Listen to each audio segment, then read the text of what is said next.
дар доираи амалисозии дастуру супоришҳои роҳбарияти ҳукумати кишвар оид ба расидан ба яке аз ҳадафҳои олӣ таъмини амнияти озуқаворӣ дар мамлакат дар ҳудуди шаҳру навоҳии вилояти мо ки яке аз вилоятҳои калонтарини кишоварзии кишвар дониста мешавад, тадбирҳои судманд рӯи кор оварда шуда, дар ҳар як шаҳру навоҳӣ бо иштироки олимону мутахассисони соҳа хоҷагидорон семинар машваратҳои омӯзишӣ роҳандозӣ гардидааст. чунин семинари омӯзишӣ дар хоҷагиҳои деҳқонии Файз ва хоҷагии лимӯпарварии Баҳористони ҷамоати шаҳраки Киреви ноҳияи Вахш бо иштироки муовини вазири кишоварзии ҷумҳурии Тоҷикистон, муовини якуми раиси вилоят, олимону мутахассисони соҳаи кишоварзии мамлакат ва сарварони хоҷагиҳои деҳқонии навоҳии минтақаи Бохтар дар мавзӯи буришу ба шаклдарории дарахтони ҳосилдиҳанда лимӯ ва хусусиятҳои хоси парвариши картошкаи барвақтӣ дар шароити минтақаи Бохтар ба вуқӯъ пайваст. дар ҷараёни кори семинар-машварат аз ҷониби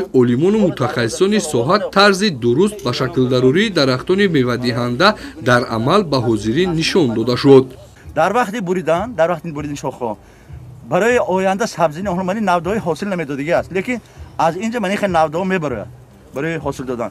барои ҳамин буридан муғҷи берун монда дар кор. муғҷи дарун тем сол дига боз бегирем. خیلی کازر گرفتیم. من موقعی بیرون دست انگوش کردم دیدم اون کی هم خیلی میبرن دانش که میونه از اینجا کمتر بالاتر میبرید. در وقتی بریدن بسیار خطا میبرن موجود تاکیگاه نیست.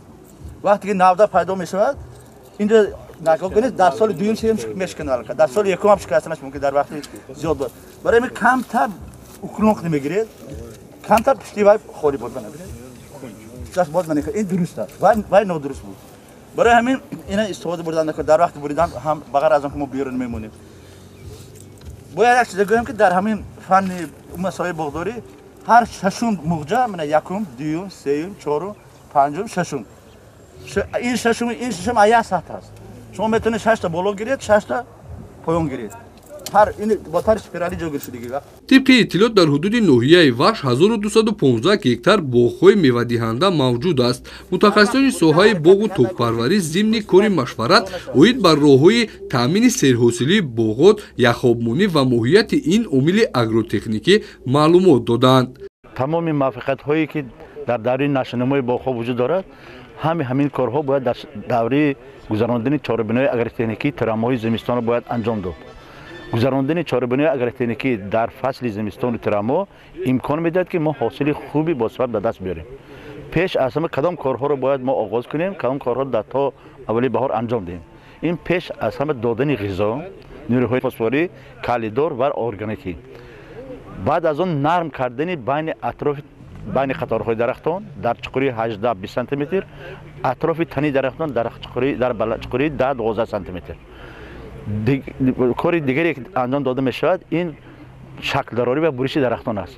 بعد از پورا کرخت شدن درختان، پورا برگریزی انجام یافتن، گذراندن شکلدهی درختان برای گرفتن قالبی یعنی پیش تیار کرده شده و گذراندن بریش شاخه‌های درختان، یعنی هم بریش سانیتری، هم بریش شکلدهی، هم بریش تنظیم میوه‌بندی درختان باید ما انجام داده شود. امروز دوره پوره شناختن نهال آغاز یافته است، چون که نهال‌های در ترما شناخته شده امکان می‌دهد که آنها در دوام فصل زمستان به شرایط همونجا مطابق گردند و با مرور گرمشوی بهار و به نشنوا آغاز نمایند.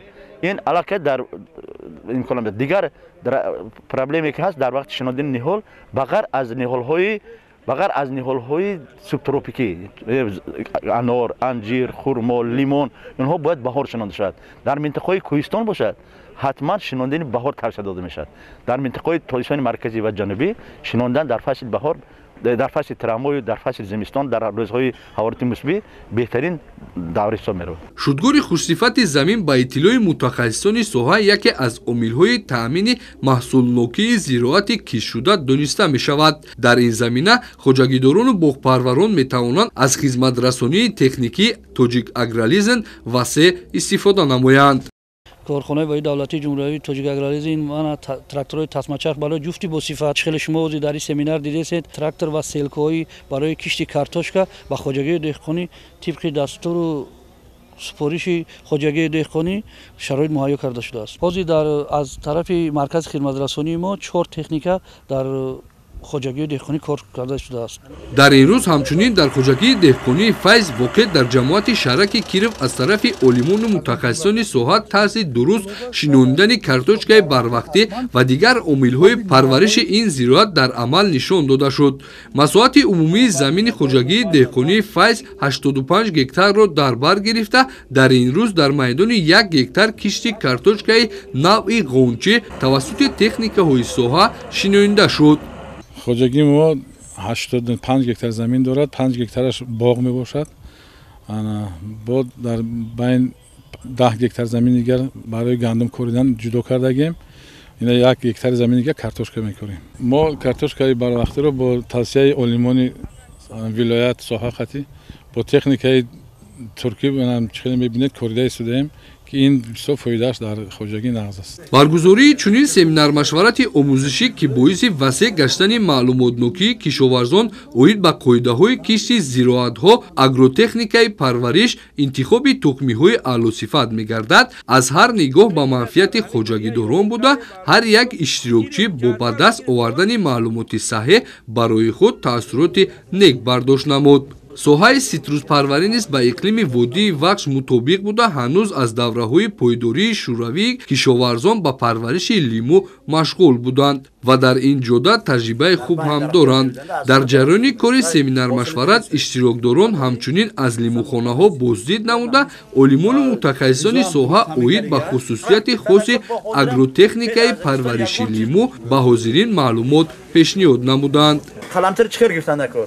همین نافدار میگیرید چیلی که تو انگشتان هم خیلی زر میکنه قطع شوام گید اینجا رو نگیرید ای خمار من هم خیلی زر میکنه سخت باشه من سخت من اینجا این قسمش برید میپرتید من این قسمش علاقه قسمی پایون اون رو این ماه فوریه میکنید فوریه حاضر وقت یا بار ماه مای کارمون کی اصلا خوب آخر فوریه اولی مارس است قسمی نافدار باید قفسش 8 میلیمتر باشد همین در همینجا اگر اینو وقتی حاضر ابریز که گذراندن در کار نیست چون که در پیش زمستان است فقط همون نرکیانش میگیرن تمام بهار که شد خبری بهار شد هم شک میدارند نودای زیادتر میگیره هم قلمچه میگیرید قلمچه رو گرفتن بعد قسم پایانش باید راست برید من این خیلی راست برید این رو گیرید من این خیلی نودای قلمچه گیرید برگش دونچش قطعی مونده من 12 سانتی متر قسم بالاش قسم بالای برگ اینو آن رو اکنون کمی برید من این خیلی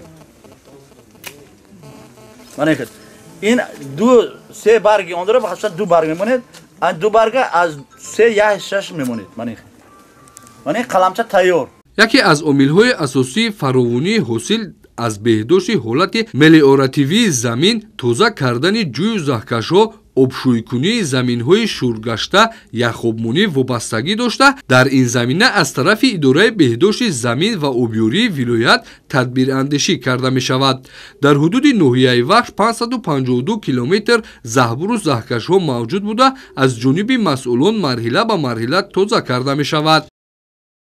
بهتر کردن حالت میراثی زمین‌ها نیز در نزد اگنتی برنامه بهتر نمودن حالت میراثی زمین‌ها برای سال‌های 2019 2023 البته عملی شده است و در ولایت ختلان سال جاری بهتر نمودن حالت میراثی 4,500 گکتار زمین‌ها غیر کشاورزی به نقشه گرفته شده است و در منطقه باختر باشد این مقدار به 2300 گکتار زمین که علاقه تا امروز تا 1 دکبر ما توانستیم که حالت میلیاردی همین 90% زمین‌های به نقشه گرفته به کرده شوند.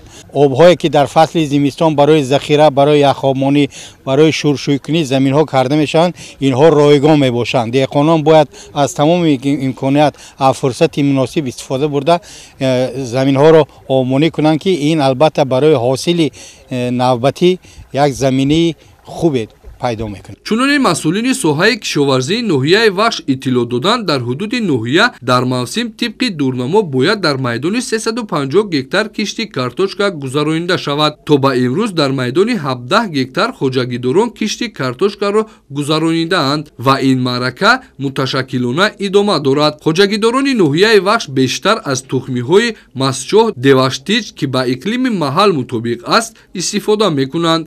дар ҳудуди ноҳияи Вахш дар масоҳати 17 гектар гармхонаҳо ташкил карда шуда, хоҷагидорон аз ин роҳи парвариши зироатҳо васеъ истифода мекунанд. Дар мавсими имсола хоҷагидорони ноҳия дар майдони 1743 гектар гандум, 230 гектар сабзӣ ва 230 гектар пиёзи барвақтӣ кишт намуданд.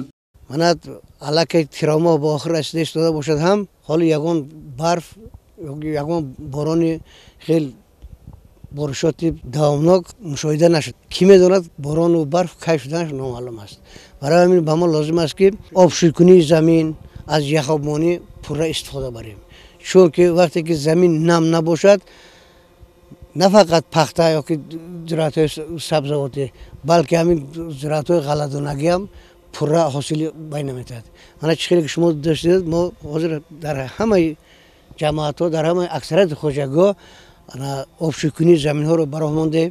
кишт ва парвариши картошкаи барвақтӣ дар минтақаи бохтари вилояти Хатлон мана амалӣ шуда истодааст. имрӯз мана олимон дар ҳузури зиёда аз 200-300 нафар роҳбарони хоҷагиҳои деҳқонӣ мана баромад карда чӣ хел буридани дарахт, чӣ хел ба шакл дарории дарахт, чӣ хел ба шаклдарории лимзорро нишон доданд. пас аз қисмати амалии семинар-машварат бо иштироки васеъи аҳли ин ҳамоиш ҷамъомад доир гашт. муовини якуми раиси вилоят Салимзода Амонулло Файзулло дастури супоришҳои президенти мамлакат, асосгузори сулҳу ваҳдати миллӣ, пешвои миллат муҳтарам Эмомалӣ Раҳмонро дар мавриди истифодаи самараноку оқилонаи замин, бардоштани 2-3 ҳосил аз як замин, таъмини амнияти озуқаворӣ, захираи молу маҳсулот ба ҳозирин расонида ҳамзамон таъкид намуданд ки таҷриба ва маълумоте ки аз ин семинар-машварат бардошт намуданд, дар фаъолияти хоҷагидорӣ истифода намуда тибқи нишондоди олимону мутахассисон корбарӣ намоянд. дар фаровонии зироати киштшуда, боғдорӣ, кишти зироатҳо, рушди соҳаи ситруспарварӣ заминагузорӣ намоянд. Маъруфи Назрӣ, Фахриддини Карим, Намузали Эргаш барои барномаи иттилоотии ахбор аз ноҳияи Вахш.